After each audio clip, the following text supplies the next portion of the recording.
Now rural development in India, ये अभी हम डिस्कस कर रहे हैं। इसके बाद सिग्निफिकेंस अगले वीडियो में आएगा। Now rural development in India, ये तो इंडिपेंडेंस के बाद गवर्नमेंट ने पहले से ही शुरू कर दिया था।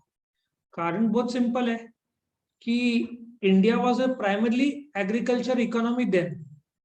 तो तभी से लेकर आज तक हर 5 ईयर प्लान जो बनता था उसमें रूरल इकोनॉमी के बारे में कुछ ना कुछ तो होता ही था। अब अपने देश में 6 लाख गांव है। करीबन 2011 का सेंसस के हिसाब से 65% के ऊपर पॉपुलेशन गांव में रहते थे। ये बात सही है कि लोग गांव से शहर में काफी शिफ्ट हो रहे हैं, माइग्रेट हो रहे हैं,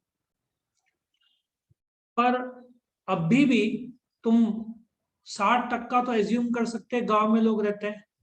अब गांव में लोग रहते हैं तो तुमको रास्ते लगेंगे, स्कूल्स, हॉस्पिटल्स, इलेक्ट्रिसिटी, ठीक है ना, ये सब तो लगना ही लगना है। और इलेक्ट्रिसिटी नहीं रहा तो तुम्हारा नेटवर्क कहाँ से आएगा मोबाइल का, तो तुमको कम्युनिकेशन नेटवर्क भी बिल्ड करने होंगे। अच्छा, ये जो रूरल डेवलपमेंट प्लान्स और पॉलिसी के हिसाब से ये गवर्नमेंट और नॉन गवर्नमेंट लेवल दोनों ने इम्प्रूव किया।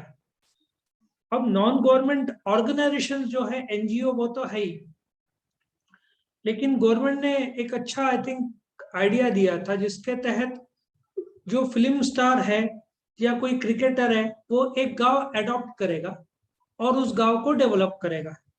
जहां तक मुझे याद है, सचिन तेंदुलकर का एक गांव उसने अडॉप्ट किया और उसने डेवलप किया। सो व्हाट विल हैपन कि एक आदमी उस छोटे से गांव या कस्बा बोल सकते हैं, गांव बोल सकते हैं, तो उसको जब डेवलप करेंगे तो उधर के रोड्स इंप्रूव होंगे, ठीक है ना। जबकि पूरे देश का रूरल डेवलपमेंट एक साथ तो नहीं होगा। और जो गांव में द मोमेंट तुमने रोड बनाए, स्कूल्स, कॉलेजेस, हॉस्पिटल, आज भी इगतपुरी जैसा जगह जो इतना डेवलप है, बहुत सारे लोग एजुकेशन के लिए नासिक आते हैं। मालेगांव इतना डेवलप है, लोग नासिक आते हैं। शिरडी से लोग नासिक आते हैं। बहुत सारे नासिक के पुणे जाते हैं।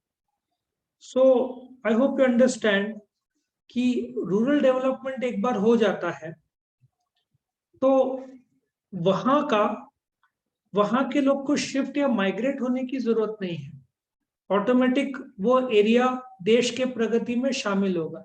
नहीं तो वो एरिया का थिंकिंग भी बैकवर्ड रहेगा, एजुकेशन भी नहीं है।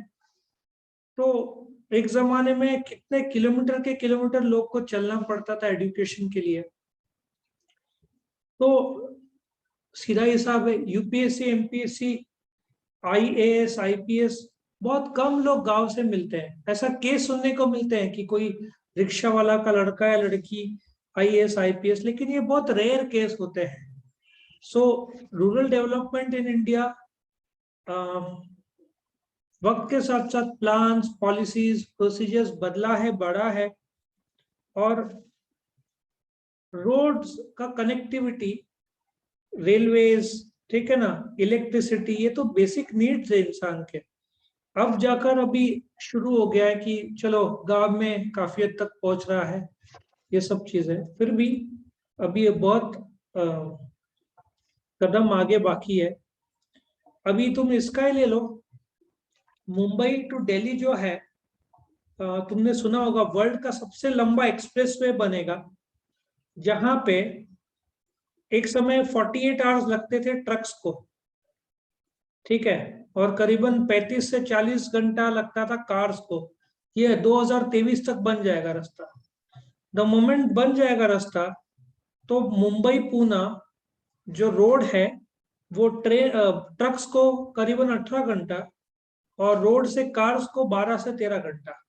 इस बीच सारे गांव जो आएंगे डेवलप होना चाहिए इसके आजू बाजू, ठीक है ना। अब नासिक मुंबई जब एक्सप्रेस हाईवे बना तो अंबड़ के आगे जो गांव है ना सारे, बहुत उनका वैल्यू बढ़ गया, क्योंकि द मोमेंट एक्सप्रेसवे बनते हैं तो होटल बाजू में आ जाते हैं, रेस्टिंग प्लेसेस आ जाते हैं कि लोग थक जाए, ट्रक ड्राइवर्स के लिए ढाबे खुल जाते हैं, पेट्रोल पंप्स खुल जाते हैं। सो बहुत फर्क पड़ता है सिर्फ रोड नेटवर्क का। रोड नेटवर्क से तुम्हारा होटल ले लो, ठीक है ना, पेट्रोल पंप्स ले लो, ये सब डेवलप हो जाता है। तो इसलिए रूरल डेवलपमेंट इन इंडिया काफी जरूरत है और हो भी रहा है और होने वाला भी है। तो यहाँ पे ये वीडियो खत्म होता है। Significance of rural development in India आने वाले वीडियो में हम देखेंगे।